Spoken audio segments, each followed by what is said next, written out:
কক্সবাজারে শুটকি দিয়ে ভাত খেলে মুখের স্বাদ লেগে থাকার মতো কেন হয়? এই পুরো গোপন টিপস সহই কিন্তু আজকের লইটা শুটকি ভুনার রেসিপিটা আপনাদের সাথে শেয়ার করেছি। আশা করছি আপনাদের সবারই ভালো লাগবে। আসসালামু আলাইকুম ভিউয়ার্স।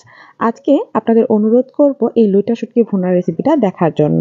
এটা যদি একবার দেখেন তাহলে কক্সবাজারের শুটকি ভুনাও ফেল হয়ে যাবে। চলুন দেখে নেওয়া যাক। প্রথমে এখানে আমি কিছু লইটা শুটকি নিয়েছি আর এগুলো খুব ছোট, ছোট করে কেটে নিয়েছি।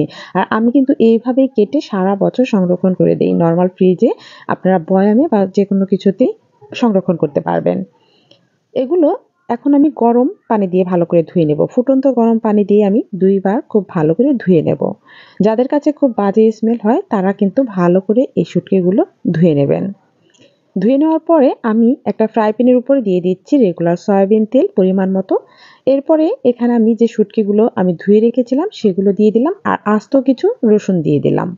এই আস্ত রসুন এবং এই কেটে রাখা ধুয়ে রাখা মাছগুলো দিয়ে খুব ভালো করে একটু তেলে ভেজে নেব। এতে করে কিন্তু আরো বেশি টেস্টি হবে আর যে বাজে স্মেলটা আছে সেটাও কিন্তু দূর হয়ে যাবে। আমি আগেই বলেছি যে আজকে একদম কক্সবাজারের অথেন্টিক রেসিপিটাই আপনাদের সাথে শেয়ার করব। ভাজা হয়ে গেলে সবগুলো তুলে রেখে তার মধ্যে আরো কিছুটা পরিমাণে রেগুলার সয়াবিন তেল দিয়ে দিলাম। আর শুটকি ভুনায় কিন্তু মনে রাখবেন তেলের পরিমাণটা বেশি দিতে হবে যাতে করে এগুলো খুব সুন্দর করে কুক করা যায়, মানে ভাজা ভাজা করা যায়। এরপরে দিয়ে দিয়েছি পেঁয়াজ কুচি। এখানে হাফ কাপের মতো আমি পেঁয়াজ কুচি দিয়েছি। পেঁয়াজটাও একটু বেশি দেওয়ার চেষ্টা করবেন। এতে করে কিন্তু রান্নার টেস্টটা অনেক ভালো হবে, গ্রেভিটা অনেক ভালো আসবে। খুব ভালো করে নেড়েচেড়ে এই পেঁয়াজগুলো একদম বাদামি কালার করে ভেজে নেব। খুব ভালো করে নেড়েচেড়ে আমি এই পেঁয়াজটা দেখুন ভেজে নিয়েছি। অনেকটাই কালার চেঞ্জ হয়ে এসেছে। এ পর্যায়ে ১ চামচ আদা বাটা, ১ চামচ রসুন বাটা আমি দিয়ে দিলাম। এগুলো দিয়েও খুব ভালো করে ভেজে নেব আদা এবং রসুনের কাঁচা গন্ধ দূর হওয়া পর্যন্ত। খুব ভালো করে নেড়েচেড়ে আমি ভেজে নিচ্ছি। এখন এ পর্যায়ে সামান্য একটু পানি দিয়ে দিচ্ছি। পানি দিয়ে তারপর হচ্ছে শুকনো মসলাগুলো এড করে দেব। ১ম এ দিয়ে দিচ্ছি আমি ২ চামচ পরিমাণে লাল মরিচের গুঁড়ো। শুটকি মাছ কিন্তু ঝাল, ঝাল খেতেই সবথেকে বেশি ভালো লাগে। আমি ১ চামচ দিয়েছি ধনিয়া গুঁড়া, ১ চামচ দেব ভাজা জিরের গুঁড়া, ১ চামচ দেব হলুদ গুঁড়া। আর দিব স্বাদমতো লবণ। সব গুঁড়া মসলাগুলো দিয়ে আবারও খুব ভালো করে নেড়েচেড়ে কষিয়ে নিতে হবে।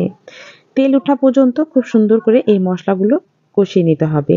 তার জন্য আমি ২ থেকে ৩ চামচ পরিমাণে পানি দিয়ে দিলাম। এই পানিটুকু দিয়ে মসলাটা খুব ভালো মতো ১ম এ কষিয়ে নিতে হবে। যাতে করে মসলার যে ফ্লেভার আছে আলগা সেটাও এর সাথে অ্যাডজাস্ট হতে পারে।